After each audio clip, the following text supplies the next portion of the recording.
Natasha Chang, and I'm here with Wesley from Wong-Fu Productions. His film, Left on Shing Wong, is premiering here in Boston with the Boston Asian American Film Festival. And please enjoy, Wesley. I'm going to start with a very bad joke, and I hope that is okay. Usually, you don't even have to tell someone it's a bad joke. I'm going to tell you now just to prepare Okay, you. so it's that bad. Joke. Yeah. So after I saw your short, I thought it was simply marvelous. That was good. That was good. That was good. I'm trying to like have one back for you. Was it you know, if you watch it step by step, it's not that bad.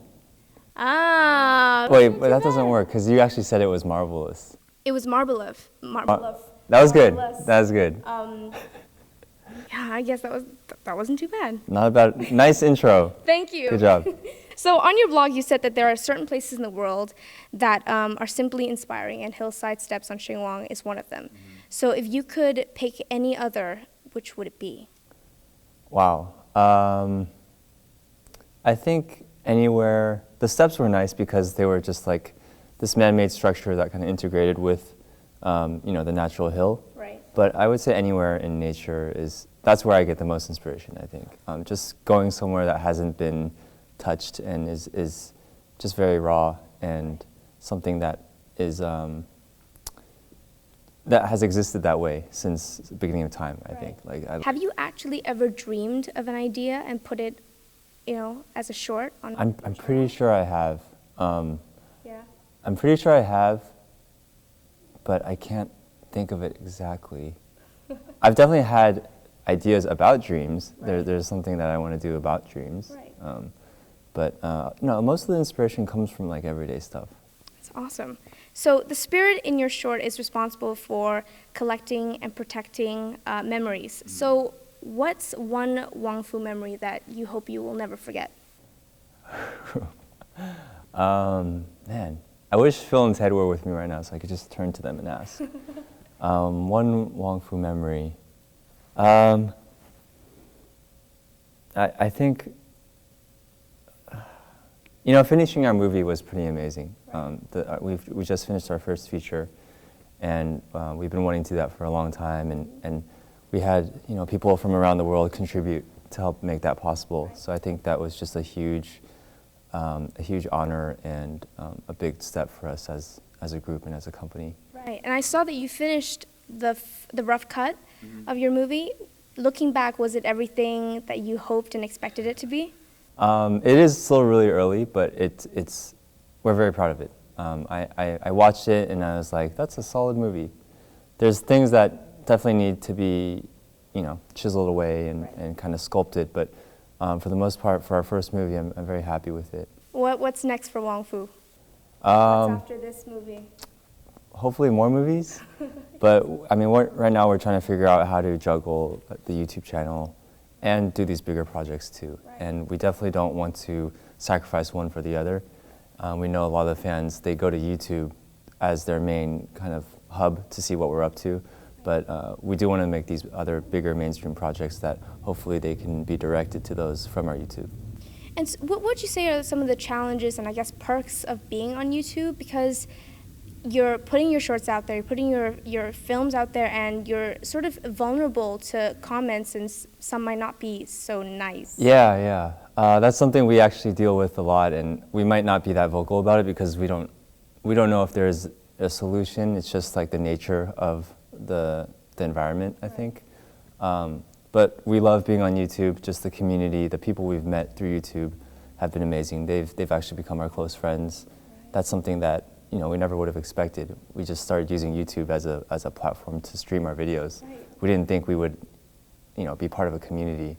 And I think the Asian Americans on YouTube really do support each other. And what's the journey been like with Wong-Fu from beginning the YouTube channel to now? I mean, looking back at your younger self, what advice would you give the young Wesley Chan?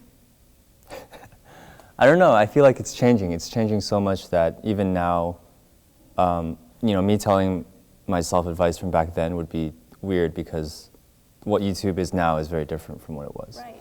And now there's a lot more thought put into just how we release things, the type of content, because going back to your other question about some of the challenges, people on YouTube or the audience, they want one thing, and a certain side of the audience wants one thing. You know, they like our comedies or our sketches or our vlogs, right? And if we don't do those and we do dramas, then they're like, oh, what is this?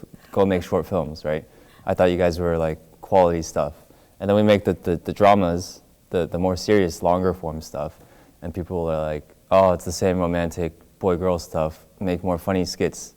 Or sometimes we try to venture into other genres, you know, because we want to improve our craft, we want to explore other ways of doing things, other ways of telling stories, and people don't like that either. Right. You know, they're like, oh, what is this? Like, this isn't you guys, you know, do what you guys are supposed to do kind of idea. And it's really hard to appease everyone. Yeah. So I think that's the one thing we've learned. Maybe that would be the advice I'd tell myself. Right. Like, you can't make everyone happy, so just trust that if you just keep making the best work you can do, eventually you'll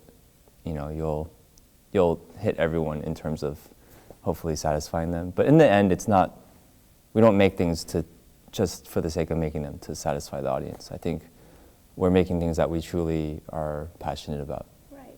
And unlike most directors, you know, you guys probably don't get sent scripts to read, and the majority of the shorts they put out are kind of your own content and your own scripts. So what are the elements of your script that would make it sort of Wong Fu approved? Oh, well, we do get sent scripts sometimes. Really? From fans and stuff, and it's really hard to take on those projects. Not because we don't think they're good, but without them, you know, face to face and, you know, really hashing it out, we don't want to take on a project and have it go in a direction that they don't want. You know, we understand that having that connection and that control over your project is really important. But I guess what you're asking is like, what makes something Wong Fu? Yeah. I think there's always a sense of hope at the end, because we do a lot of relationship stories, right? Mm-hmm. And even those, actually most of the relationship stories we tell, the two people don't end up together. You know, it's about you know, missing something or nostalgia or this bittersweet feeling, but there's always a sense of like hope or enjoying the moment for what it was. Right. And I think for the most part, we do try to have a positive ending, because, you know, we want people to feel okay at the end. And yeah, I mean, that's probably it. Hope. Have you actually ever written a script and said, you know, I think I like it, but I don't, so I'm going to put it away for now? Yeah, we have, there's a few of those actually. And we've gone as far as like editing something, mm-hmm. you know, having a cut, but then realizing, oh, this might not be the best. Really? Yeah. I know Phil has some projects like that, and you know, for a number of reasons, they haven't been released, but sometimes they get transformed into another project. Mm-hmm. Like I shot something in the Netherlands, like over one day, and it was a very ambitious like shoot, and I liked the idea, but because I had to rush through the production, I felt like the quality wasn't quite there. Right. So I saved it and turned it into something else later on. Oh, that's so cool. And so what is one place then, that out of all the places you haven't been to, that you would really love to shoot it? I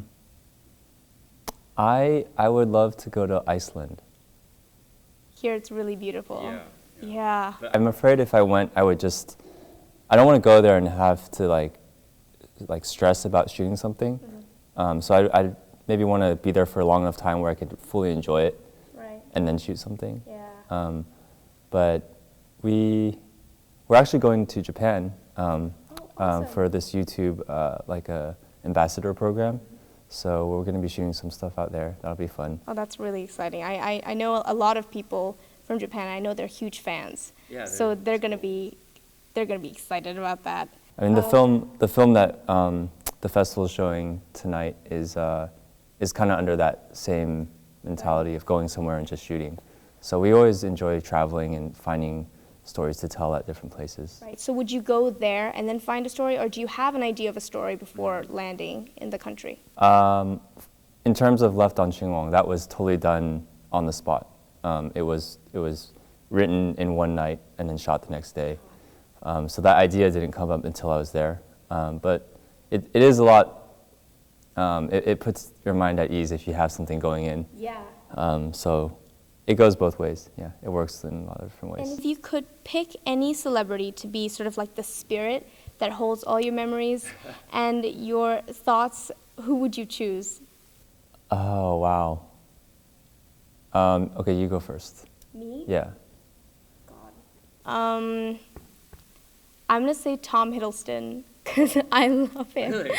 Really. So, did you like him because of Avengers, or you followed before that? Well, I liked him. I saw him first in Avengers. Okay. But then I started seeing his other work, and I was like, this guy. Cool. I don't know much about him. I know he's like in his interviews, he seems very charming. Yeah. Yeah. Yeah. I should take a note from him. But I don't know, someone to hold my memories. Yeah. Like, I don't know, Morgan Freeman. I don't know. Like, And if you forget, he could remind you yeah, of his voice. exactly. And if you want Yeah. someone to remind you of your memories, I think Morgan Freeman would be pretty awesome. Right. Either him or like Chuck Norris, maybe. Ooh, Yeah. that's a good pick. Yeah. And if you could pick any celebrity then to work with for a Wong Fu short, who would you pick?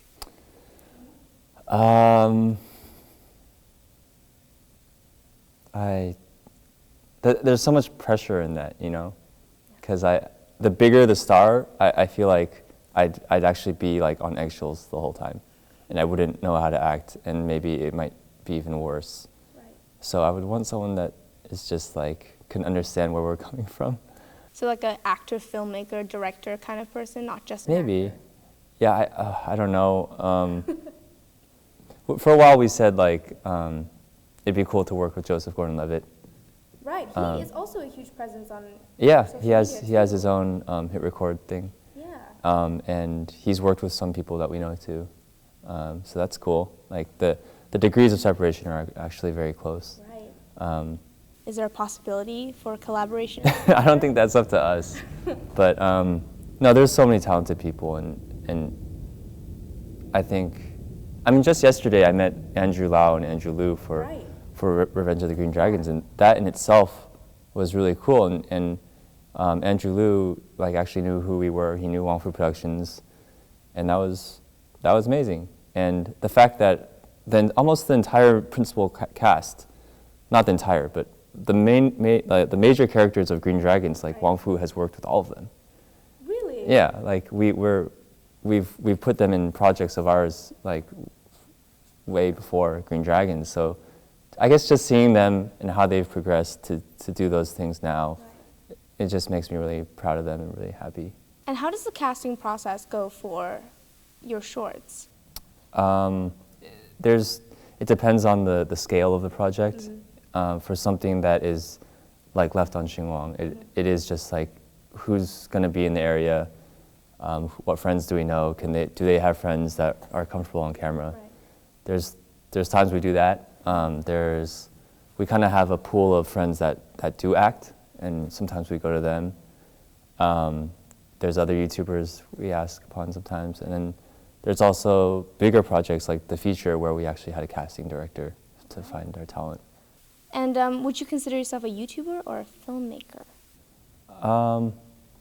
You know, the worlds are kind of blending, but I guess I'd consider myself a storyteller, and then a storyteller that uses I can't even say film, you know, because we don't shoot on film, but a storyteller that can share, that wants to share the story in as many and as best he can. Right. Perfect. Excellent. Thank you so much for talking with us. Of course. I've been a huge fan of Wong Fu for a long time, so it's been an honor talking And to you. thank you. Thank you so much.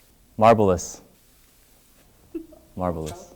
If you like this interview and you'd like to see more, please subscribe to our YouTube channel, like us on Facebook, and follow us on Twitter.